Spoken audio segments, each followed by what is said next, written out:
દારૂબંધી વચ્ચે તંત્ર સામે અનેક સવાલો। ગુજરાતમાં દારૂબંધીના કડક અમલના દાવા વચ્ચે મોરા ગામ વિસ્તારમાં મહુડાનો મોટો જથ્થો ભરેલી પિકઅપ ગાડી ઝડપાતા સમગ્ર મામલો ચર્ચામાં આવ્યો છે। મળતી માહિતી મુજબ GJ20X 4144 નંબરની પિકઅપ ગાડીમાં મોટા પ્રમાણમાં મહુડા ભરેલા હતા। જો કે પોલીસ કાર્યવાહી દરમિયાન ગાડીનો ચાલક પિકઅપ સ્થળ પર છોડી ફરાર થઈ ગયો હોવાનું સામે આવ્યું છે।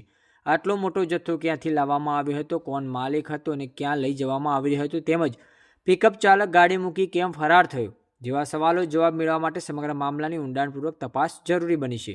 ખાસ કરીને ગુજરાતમાં દારૂબંધી હોવા છતાં દારૂના ગેરકાયદેસર વેપાર અને તેના માટે ઉપયોગમાં લેવાતા કાચા માલની હેરફેર સામે આવતી ઘટનાઓ તંત્રની કામગીરી સામે સવાલો ઊભા કરે છે। તાજેતરમાં ભાવનગરમાં બનેલી લઠ્ઠાકારની ઘટનામાં તે લોકોના મૃત્યુ થયાની ઘટના પણ સામે આવી છે। ગેરકાયદેસર દારૂના નેટવર્ક સામે કડક કાર્યવાહી કરવાની જરૂરિયાત અંગે ચર્ચા ચાલી રહી છે। માત્ર પિકઅપ ગાડી જપ્ત કરીને કાર્યવાહી પૂરતી ન રહે, પરંતુ મહુડાનો જથ્થો ક્યાંથી આવ્યો, કોણે મોકલ્યો, કોને પહોંચાડવાનો હતો, સમગ્ર હેરફેર પાછળ કોઈ મોટું નેટવર્ક કાર્યરત છે કે કેમ તેની તપાસ કરવામાં આવે તેવી માંગ ઉઠી પામી છે।